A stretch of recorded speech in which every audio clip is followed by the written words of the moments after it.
وہ ایک لطیفہ ایک مولوی صاحب کہنے لگے قوال نے قوالی چھیڑی، اس نے کیتا گل دسن دی نہیں گل پچھن دی نہیں، گل دسن دی نہیں گل پچھن دی نہیں۔ اگو ایک بندہ بولے، اس آکھیا امی کسی نال نس گئی ہے، خلافت چھن گئی۔ ابو بکر نے چھین لی، حضرت عمر نے چھین لی، عثمان نے چھین لی۔ جتنے لوگ بیٹھے ہو، میری ایک عادت ہے کہ کچھ جملے میں نرم آواز میں کہتا ہوں، جوش میں نہیں کہتا۔ جوش میں کہوں نا تے جملے کوئی جان ہووے نہ ہووے لوگ آدھے سبحان اللہ، مولوی صاحب جوش میں کھائے، تو کچھ جملے میں جوش میں نہیں کہتا، بڑے نرم لہجے میں کہتا ہوں۔ آپ کی سبحان اللہ گرم ہونی چاہیے، جملہ میرا نرم ہوگا، اس کی طے میں جانا ہے، ذرا طے میں جانا ہے۔ میں نے اس سے پہلے جملہ کبھی نہیں کہا، اس سے پہلے میں نے یہ جملہ کبھی نہیں کہا، آج پہلی مرتبہ کہہ رہا ہوں۔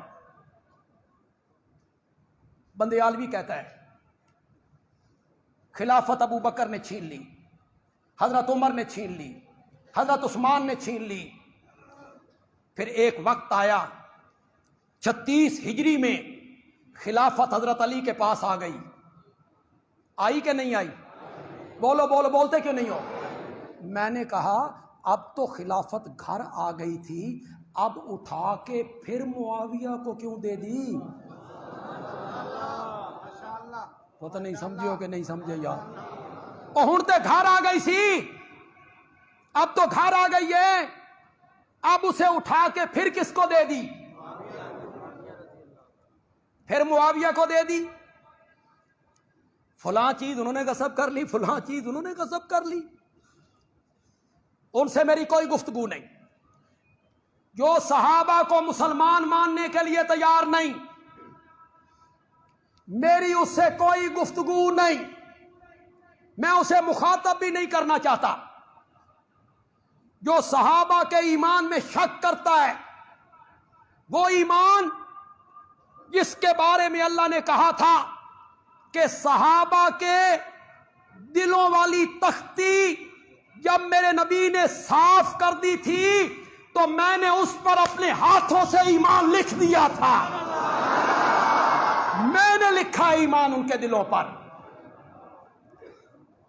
جو ان کو مومن نہیں مانتا وہ میرا مخاطب نہیں، میری اس سے کوئی گفتگو نہیں۔ میری گفتگو صرف کس سے ہے؟ زور سے بولو، صرف اہل سنت سے، جو صحابہ کی قدر کرتی، جو صحابہ کی عظمتوں کے قائل۔ میری گفتگو صرف ان سے ہے۔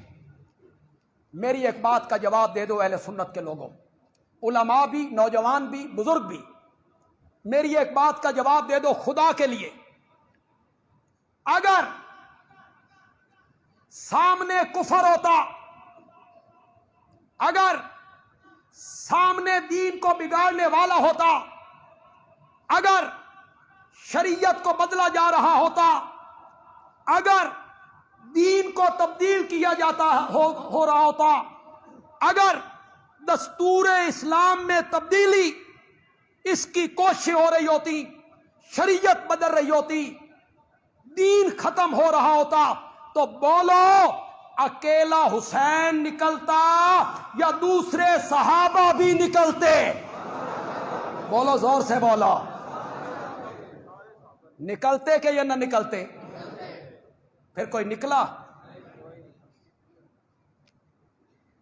کوئی ایک صحابی نہیں نکلا۔ کون زندہ تھا؟ حضرت عمر کا بیٹا عبداللہ ابن عمر۔ اور سن رہے ہو کہ کون نہیں سن رہے ہو؟ حضرت عباس کا بیٹا عبداللہ ابن عباس، حضرت جعفر طیار کا بیٹا عبداللہ ابن جعفر، ابو سعید خدری، ابو واقد لیثی، نعمان ابن بشیر، یہ سارے صحابہ ہیں۔ 350 کے قریب صحابہ زندہ تھے۔ کربلا کا جب واقعہ ہوا تو کتنے صحابہ زندہ تھے؟ زور سے بولو، کوئی ایک بھی نکلا؟ اگر دین بدل رہا ہوتا تو حضرت حسین اکیلے نکلتے یا دوسرے صحابہ بھی نکلتے؟ ان کے لیے تو آسان ہے، انہوں نے کہنا ہے یہ سب بے ایمان تھے، یہ سب کفر کے ساتھ کمپرومائز کر چکے تھے، وہ نہیں نکلے، اکیلے حسین نکلے۔ وہ کہہ سکتا ہے، ہم اہل سنت یہ بات نہیں کہہ سکتے، ہم اس کا تصور بھی نہیں کر سکتے، صحابہ کے متعلق ہم اس کا تصور بھی نہیں کر سکتے۔ اور دین کا بدلنا، شریعت کا تبدیل کر دینا، دین کے دستور کو تبدیل کر دینا، یہ تو بڑی دور کی بات ہے۔ صرف اشارہ کرنا چاہتا ہوں، اشارہ۔ حضرت عمر خطبہ دینے کے لیے آئے ہیں،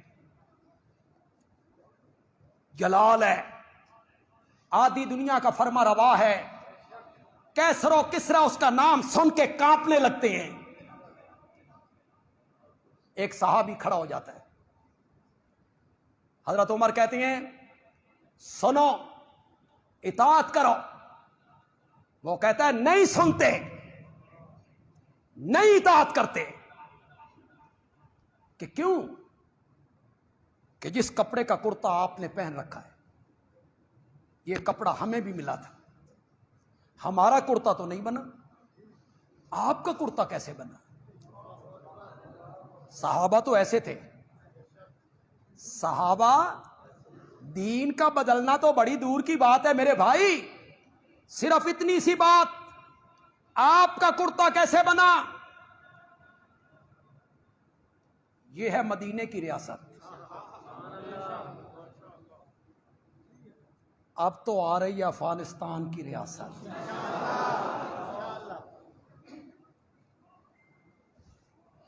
کبھی انہی کو ہتھکڑیاں پہنا کے، اللہ اکبر، سفیر ملا ضعیف جو ہمارے پاکستان میں سفیر تھے افغانستان کے، ان کو کس طرح امریکہ کے حوالے کی، انہوں نے جو اپنی سوانح لکھی کہ مجھے کیسے گرفتار کیا، کیسے ایئرپورٹ پر لے گئے، کیسے ٹھوکریں ماری، کیسے کتے چھوڑے گئے مجھ پر، کنٹینر میں بند کیا گیا، طالبان کے رہنماؤں کو پانی نہیں دیا گیا، باہر سے گولیاں چلائی گئیں، دم گھٹ کے مر گئے، قبریں نہیں بنی۔ اور آج وہ آئے، مزہ ہی آ گیا یار، خدا کی قسم، قرون اولیٰ کی یادیں تازہ کر، کوئی انتقام نہیں، کوئی انتقام نہیں۔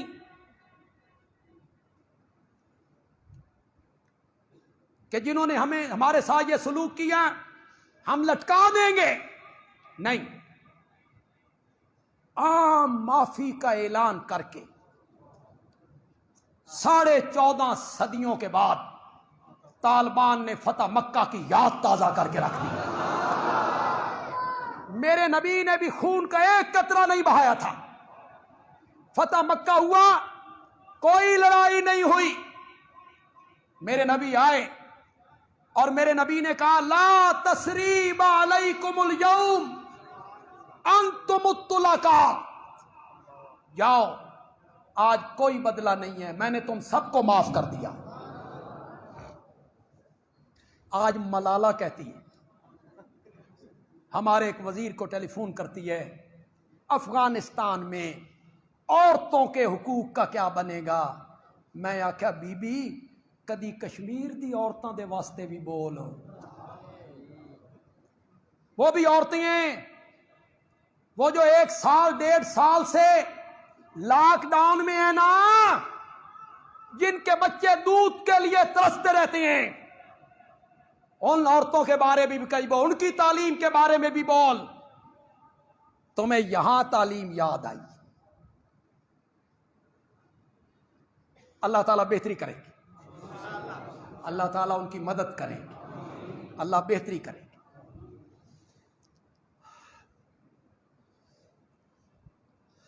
پتہ نہیں، ہاں کیا کہہ رہا تھا میں؟ ہاں، کرتا، ریاست مدینہ ہے، پکڑ لو، پولیس کہاں ہے؟ تھانے میں اٹھا کے لے جاؤ، FIR درج کرو، اس کو سبق سکھاؤ۔ نہیں، آدھی دنیا کا فرما روا کہتا ہے میرا بیٹا عبداللہ کہاں ہے؟ بابا موجود ہوں. فرمایا بیٹا بولو. بیٹا اٹھا. اس نے کہا اس کپڑے میں بابے کا کرتا تو نہیں بنتا تھا, میں نے اپنے حصے کا کپڑا بابا کو دے دی. 2 کپڑے ملے تو کرتا بن گیا. وہ صحابی بیٹھ گیا, کہنے لگا کہو, سنیں گے بھی صحیح مانیں گے بھی صحیح. صحابہ ایسے نہیں تھے کہ شریعت بدل جائے اور صحابہ چپ کر کے بیٹھے رہیں. حضرت عمر خطبہ دے رہے. خطبہ دیتے ہوئے حضرت عمر بطور امتحان پوچھتے ہیں, اگر میں کوئی ایسی بات کہوں جو تم نے نبی پاک سے نہ سنی ہو, ان کے خلاف بات کروں تو میری بات کو مانو گے؟ سناٹا چھا گیا. عمر ہے, جلال ہے, آدھی دنیا کا فرما روا ہے, نبی پاک کے خلاف کوئی بات کہوں سنو گے؟ پچھلی صفوں میں ایک صحابی کھڑا ہوا. غربت اتنی ہے کہ تلوار رکھنے کے لیے نیام بھی اس کے پاس موجود نہیں. اس نے کھجوروں کے تنوں میں تلوار لپیٹی ہوئی ہے, اوپر کھجوروں کے تنے لپیٹے ہوئے ہیں. اٹھا, تلوار باہر نکالی, اس کی دھار پہ انگلی رکھی اور کہا امیر المومنین سن, یہ تلوار بدر و احد میں کفار کے سروں پر بجلی بن کے چمکی تھی. اگر تم نے میرے نبی کے خلاف کوئی بات کہی تو اس تلوار سے تیری گردن قلم کر کے رکھ دوں گا. صحابہ ایسے نہیں تھے کہ شریعت بدل جائے اور صحابہ خاموش بیٹھے رہے. کیوں بھائی؟ اگر سامنے کفر ہوتا, دین بدل گیا ہوتا, شریعت تبدیل ہو گئی ہوتی, تو حضرت حسین اکیلے نکلتے یا باقی صحابہ بھی نکلتے؟ آپ میں جو پڑھے لکھے لوگ ہیں ان لوگوں کو بات سمجھانا ذرا آسان ہو جاتا ہے, اور جن کو بالکل پتہ نہ ان کے لیے تھوڑی سی مشکل بات ہو جاتی ہے. جتنے تم تاریخ پڑھے ہوئے لوگ ہو, بتاؤ بجائے ساتھ دینے کے, صحابہ نے بجائے ساتھ دینے کے حضرت حسین کو کوفے جانے سے روکا یا نہیں روکا؟ پڑھتے رہتے ہو تاریخ میں کہ نہیں پڑھتے رہتے ہو؟ روکا. حضرت عبداللہ ابن عباس نے روکا, حضرت عبداللہ ابن عمر نے روکا, حضرت عبداللہ ابن جعفر نے روکا, ابو سعید خدری نے روکا. نہ جاؤ. کوفے کے لوگ وہی ہیں جنہوں نے تیرے بابا کو شہید کیے, بڑے بھائی کے نیچے سے مسلح کھینچا, ان کی ران میں خنجر مارا, انہیں مذل المومنین کہا. یہ بے وفا لوگ ہیں, یہ دھوکہ دینا چاہتے ہیں, یہ مسلمانوں کی متحدہ قوت کو توڑنا چاہتے ہیں, آپ کو استعمال کر کے مسلمانوں کو آپس میں لڑانا چاہتے ہیں. روکا. حضرت عبداللہ ابن عباس نے کیسے روکا تھا پتہ ہے؟ فرمایا اگر مجھے یقین ہوتا کہ تم میرے روکنے سے رک جاؤ گے تو میں تمہارے سر کے بال اور داڑھی کے بال پکڑ کے بھی روک لیتا, لیکن مجھے لگتا ہے تم رکو گے نہیں. حضرت حسین نے کہا نہیں میں جاؤں گا. انہوں نے کہا پھر میں دیکھ رہا ہوں تیری داڑھی اور تیرا سر خون سے رنگین ہو گیا ہے. حضرت ابن عباس نے یہ کہا. حضرت عبداللہ ابن عمر نے روکا. اپنے بھائی محمد ابن علی المعروف بھی حنفیہ, اس نے روکا. نہ جائیں. حضرت حسین انہیں کہتے ہیں تم میرے ساتھ آؤ, میرے بھائی ہو, میرا ساتھ دو. انہوں نے کہا نہیں, کوفے کے لوگ غدار ہیں, یہ مسلمانوں کو لڑانا چاہتے ہیں, انتشار پیدا کرنا چاہتے ہیں, مسلمانوں کی قوت کو توڑنا چاہتے ہیں. کہا خود نہیں آتے ہو تو اپنے بیٹوں کو بھیج دو, بچوں کو. کہا جو چیز میں اپنے لیے پسند نہیں کرتا وہ اپنے بیٹوں کے لیے میں کیسے پسند کروں گا؟ میں جب خود نہیں آنا چاہتا تو میں اپنے بیٹوں کو آپ کے ساتھ کیوں بھیجوں؟ کسی ایک صحابی نے ساتھ نہیں دیا بلکہ منع کیا. جس طرح تم نے تصویر کا رخ پیش کیا اس سے صحابہ کی عظمت مجروح ہوتی ہے، اور جس طرح تم نے تصویر کا رخ پیش کیا اس میں خود سیدنا حسین کی پوزیشن بھی خراب ہوتی ہے. ہمارا موقف مانو، حضرت حسین کا دامن چاند اور سورج کی طرح اجلا نظر آئے گا. ہمارا موقف مانو. جو تمہارا موقف ہے حضرت حسین رضی اللہ تعالیٰ عنہ کا دامن تم داغدار کرنا چاہتے ہو.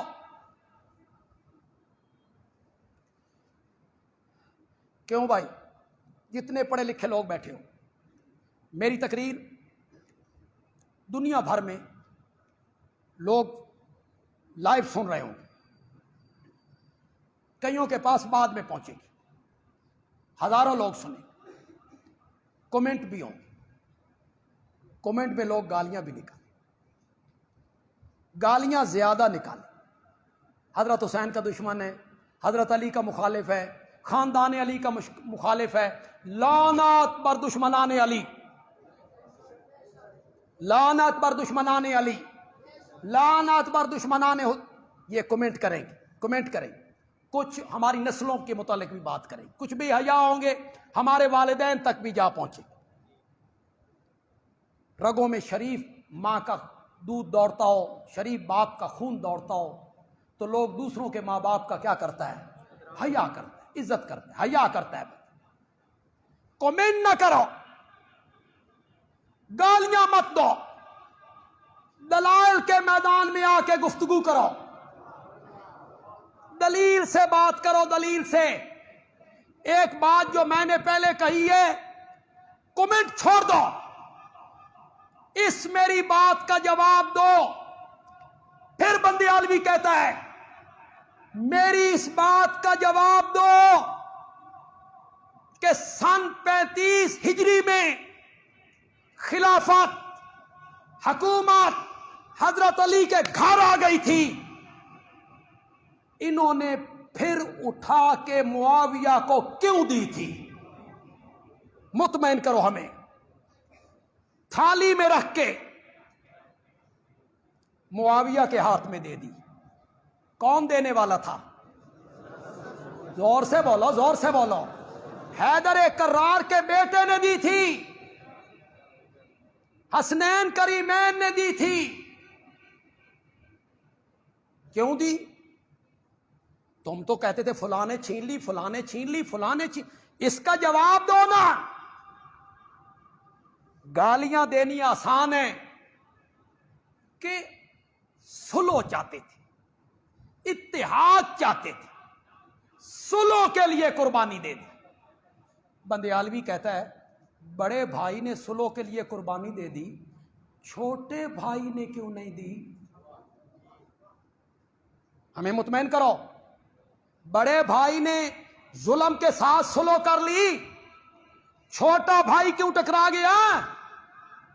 معلوم ہوتا ہے بڑے بھائی نے جس کو دی تھی اس کو حقدار سمجھ کے دی، معاویہ کو حقدار سمجھ کے دی، تبھی تو سپرد کی ان کے. ہم نے سپرد کی ہے، ہم سے لڑتے ہو، ہمیں کہتے ہو یہ معاویہ کے پٹھو ہیں، معاویہ کے ماننے والے ہیں. خلافت تو حضرت حسن نے کس کے سپرد کی ہے؟ بولتے کیوں نہیں ہو؟ زور سے بولو نا. حضرت معاویہ کے سپرد کی تھی. کس نے سپرد کی ہے؟ ہم نے دی ہے انہیں. حضرت حسن نے دی ہے، حضرت حسین نے دی ہے، ان کے ہاتھ پر بیعت کی ہے. اٹھاؤ البدایہ والنہایہ، علامہ ابن کثیر کا 8ویں جلد اٹھاؤ. 1,00,000 روپیہ سالانہ وظیفہ بھی لیے، حضرت معاویہ سے وظیفہ لیے. اگر معاویہ کی حکومت غلط تھی تو وظیفہ لینا صحیح تھا. حکومت سے وظیفہ کیوں نہیں؟ کیوں جی؟ اے عمران خان اگر آج شہباز شریف نو دینا چاہے کوئی وظیفہ لے گا شہباز شریف؟ غلط حکومت سے وہ غلط سمجھتا ہے کہ یہ غلط حکومت ہے. کون لیتا ہے؟ گالیاں نہ دو، دلائل کے میدان میں بات کرو. تم کہتے ہو حضرت حسین دین کو بچانے کے لیے نکلے. پھر میری بات سنو، وقت کا حکمران عیاش تھا، زانی تھا، شرابی تھا، کبوتر باز تھا، بہنوں سے نکاح کیا کرتا تھا، شریعت کو اس نے بدل دیا تھا. تمہارا یہ دعویٰ ہے. بندیالوی کہنا چاہتا ہے، بندیالوی کو مطمئن کرو. حضرت حسین نکلے دین بچانے کے لیے، یزید کا تختہ الٹنے کے لیے نکلے.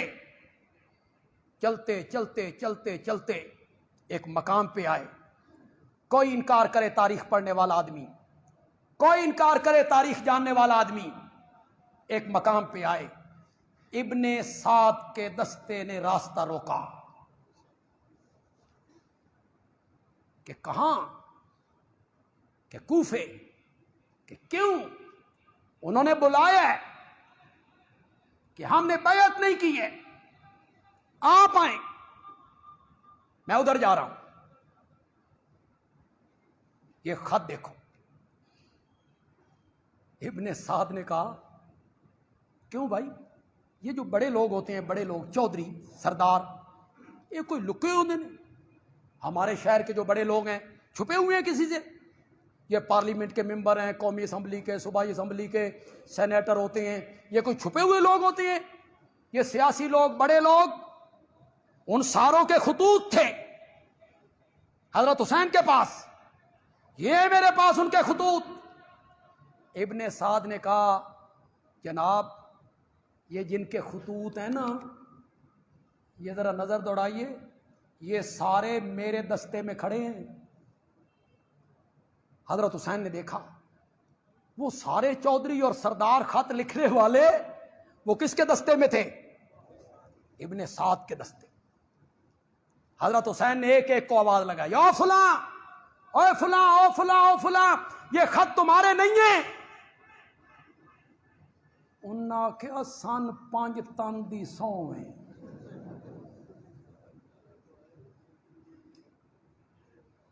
یہ خط ہمارے نہیں. اس طرح سازشیں ہوتی ہیں. شرارتی لوگوں نے لکھے اور شریف لوگوں کے کیا لگا دیے؟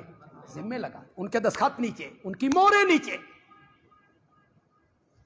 وہ معتبر لوگ جن کے خطوط پڑھ کے حضرت حسین مکے سے چلے ہیں.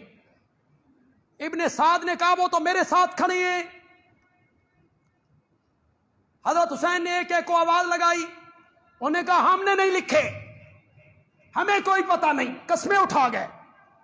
یہاں آ کے حضرت حسین کو سمجھ آئی کہ جو صحابہ مجھے وہاں رائے اور مشورہ مکے میں دیتے تھے وہ کیا تھے؟ کہ کوفی غدار ہیں، بے وفا ہیں، آپ کے والد کو شہید کیا، آپ کے بھائی کے نیچے سے مسلح کھینچا. وہ صحیح کہتے تھے. یہاں آ کے سمجھ آ گئی یہ ہوتا ہے صحابی. حضرت حسین صحابی ہے نا؟ بولو یار، حضرت حسین کیا ہے؟ یہ ہوتی ہے نیک نیتی. جب تک اپنے موقع پہ ڈٹے ہوئے تھے. ابن عباس نے روکا، نہیں رکے. ابن عمر نے روکا، نہیں رکے. ابن جعفر نے روکا، نہیں رکے. ابو سعید خدری نے روکا، نہیں رکے. رشتہ داروں نے روکا، نہیں رکے. موقع پہ ڈٹا ہوا ہے حسین.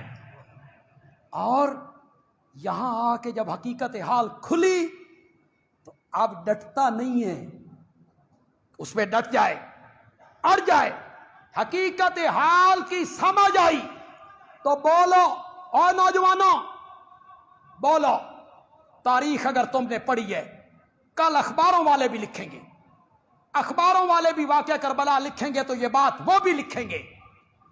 حضرت حسین نے ابن سعد کے سامنے کتنی شرطیں رکھی تھی؟ زور سے بولو. دنیا کا کوئی آدمی انکار کرے، ہمیں مطمئن کرو. حضرت حسین نے ابن سعد کے سامنے کتنی شرطیں رکھی؟ 3 شرطیں. میری خطبات بندیالوی کی جو 6 جلد ہے، اس میں نے اس پر گفتگو کی. میں نے 20 کتابوں کے حوالے دی. کتنی کتابوں؟ 10 اہل سنت کی، 10 اہل تشیع. 20 کتابوں نے لکھا. آؤ انکار کرو اس کا. حضرت حسین نے ابن سعد کے سامنے پہلی شرط رکھی، مجھے واپس جانے دو. اور بولو تو صحیح یار، زور سے بولو، زور سے بولو. نہیں نہ سمجھے ہو، اس کی تہ میں نہیں نہ اترے ہو، اس کی تہ میں نہیں اترے ہو. مجھے واپس جانے دو، مجھے واپس جانے دو. پھر آپ سے ایک بات پوچھنا چاہتا ہوں. حضرت حسین رضی اللہ تعالیٰ عنہ سے ہم سب والہانہ محبت کرتے ہیں. زور سے بولو. وہ ہماری آنکھوں کا نور ہیں، وہ ہمارے دل کا سرور ہیں. وہ بہت اونچے ہیں، بہت اونچی ہیں. ایک بات کا جواب دو نوجوانوں، جس مسلک سے بھی آپ کا تعلق ہے، اہل سنت سے ہے، اہل تشیع سے ہے، دیوبندیوں سے ہے، بریلویوں سے ہے، اہل حدیثوں سے ہے، جس مسلک سے بھی آپ کا تعلق ہے، سینے پہ ہاتھ رکھ کے اللہ کو حاضر ناظر جان کے بتاؤ، اگر آگے کفر ہوتا، آگے بدماش اور زانی شرابی ہوتا، دین کا حلیہ بگاڑنے والا بادشاہ ہوتا، تو حیدر کرار کا بیٹا آگے بڑھتا یا پیچھے ہٹتا؟ بولو. تم حضرت حسین کی پوزیشن خراب کرنا چاہتے ہو. ہمارا موقف مانو، حضرت حسین کا دامن شیشے کی طرح اجلا ہو جائے. ہمارا موقف یہ ہے، جب تک حق سمجھا چلتے رہے، چلتے رہے. جب سمجھ آ گئی کہ میرے ساتھ دھوکہ ہو گیا، یہ غدار ہیں، مسلمانوں کو آپس میں لڑانا چاہتے ہیں، مجھے استعمال کرنا چاہتے ہیں، تو حضرت حسین نے اپنا موقف بدلا.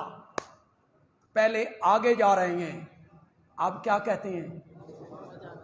بولو تو صحیح یار، مجھے واپس جانے دے. آگے کفر ہوتا، کفریہ حکومت ہوتی، تو حیدر کرار کا بیٹا واپس جاتا یا آگے بڑھتا؟ یہاں موقف کیوں بدلا؟ موقف کیوں بدلا؟ حضرت حسین رضی اللہ تعالیٰ عنہ ایسے تو نہیں تھے کہ حق کے معاملے میں موقع بدل دیں. اور یہ تو حسین ہے،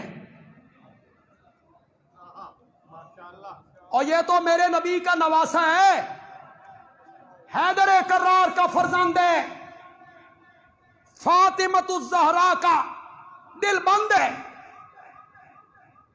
انہوں نے موقف کیوں بدلا؟ ہمیں مکے کی گلیوں میں حبشے کا بلال دیکھتے ہوئے کولوں پہ تڑپتا ہوا نظر آتا. اس کی چربی پگھل پگھل کے کولوں کو راکھ بنا گئی.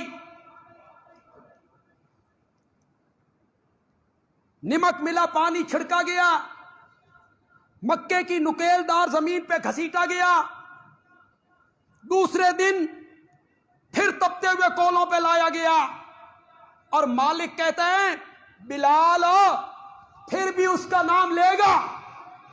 اور بلال مسکرا کے کہتا ہے اس کو ماننے کا جتنا مزہ آج آیا ہے نا، آج تک آیا ہی نہیں ہے.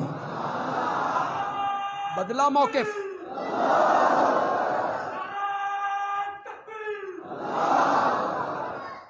بدلا موقع بلال نے. اور زور سے بولو، زور سے بولو۔ تپتے ہوئے کولوں پہ لیٹ کے اپنے موقف سے 1 انچ پیچھے ہٹا، زنیرہ ہٹی تو صنف نازک ہے یار، اور سمیہ ہٹی جس کے تینوں کپڑے اتار دیے اور بیٹے کے سامنے اتار دیے۔ حضرت عمار نے آنکھیں بند کر لی، 2 گھوڑوں کے ساتھ، اونٹوں کے ساتھ اس کی دونوں ٹانگوں کو باندھا گیا۔ سمیہ ایک مرتبہ کہہ دے ہمارے بت بھی صحیح ہیں، تجھے چھوڑ دیں گے، ورنہ مخالف سمت میں اونٹ دوڑا کے تیرے جسم کے 2 ٹکڑے کر دیں گے۔ صنف نازو کہتی ہے فقط زمان تکاس، جو دل میں آتا ہے کر۔ اب واپسی کی راہ دکھاتا ہے جب رب نے آسمان میں جنت کے پردے ہٹا کے سب کچھ میرے سامنے رکھ دیا۔ سمیہ نے موقع بدلا، بولو تو صحیح یار، بدلا؟ زنیرہ نے بدلا، بلال نے بدلا، امام احمد ابن حنبل نے بدلا۔ امام احمد ابن حنبل کا بیٹا کہتا ہے جو کوڑے میرے باپ کی پیٹھ پہ لگائے گئے تھے، اگر کسی ہاتھی کو مارے جاتے تو ہاتھی بھی برداشت نہ کرتا، اور جب کوڑا لگتا اور پوچھنے والا پوچھتا بادشاہ سامنے بیٹھا ہے قرآن کو اللہ کی مخلوق مانتے ہو؟ تو امام احمد بن حنبل کہتے کوڑوں سے نہ منواؤ، ایتونی بکتاب اللہ و بسنت رسول اللہ، منوانا چاہتے ہو تو اللہ کی کتاب سے منواؤ، محمد کے ارشاد سے منواؤ صلی اللہ ہو۔ امام اعظم کا جنازہ کہاں سے نکلا؟ موقف نہیں بدلا۔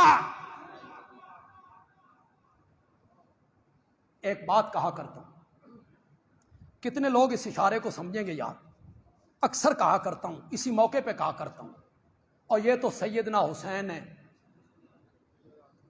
یہ تو واقعی حسین ہے، اور جس عالم کا نام اس کے نام پر حسین احمد رکھا گیا تھا وہ دیوبند کا شیخ الحدیث، دیوبند کا شیخ الحدیث جس نے 18 سال میرے نبی کے روضہ مبارک کی چھاؤں میں بیٹھ کے حدیث پڑھائی تھی۔ آج ہندوستان کا ایک چینل بک بک کر رہا تھا یہ طالبان آ گئے ہیں، درندے ہیں، چھا گئے ہیں، یہ سارے دیوبندی نے، یہ سارے، یہ پیچھے دیوبند ہے، دیوبند ہے، چشمہ جو ہے یہ دیوبند والا ہے۔ میں نے کہا الحمدللہ، الحمدللہ، سب مجاہد ہیں، مجاور کوئی نہیں، ادھر مجاور کوئی نہیں، کھانے پینے والا چکر کوئی نہیں، یہ دیوبند ہے، ختم بند، ہر شے بند، جمعراتاں، شب براتاں، 11ویں 12ویں سب بند۔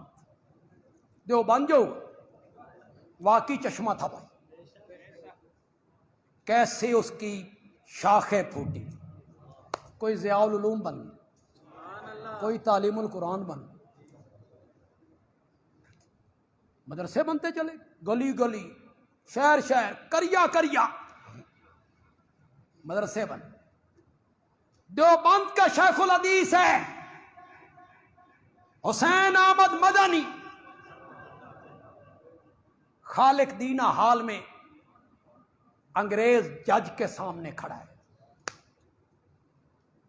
جج پوچھتے ہیں حسین احمد تم نے یہ فتویٰ دیے کہ انگریز کی فوج میں بھرتی ہونا حرام ہے، دیا ہے تم نے فتویٰ؟ فرمایا دیا ہے، کیا ہوتا ہے؟ تیری عدالت میں کھڑے ہو کے کہتا ہوں کہ انگریز کی فوج میں بھرتی ہونا حرام ہے۔ اشارہ کروں گا،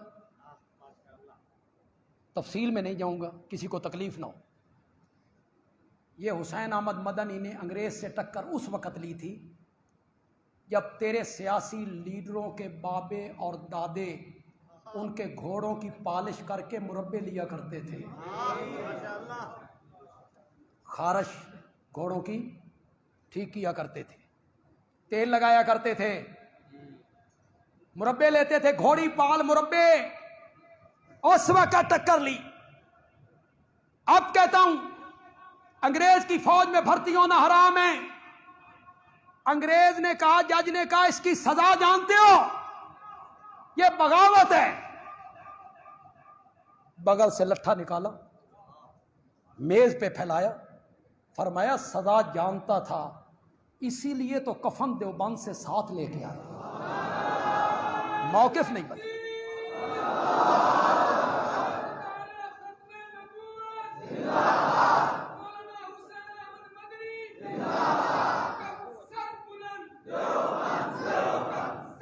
موقف نہیں بدلا۔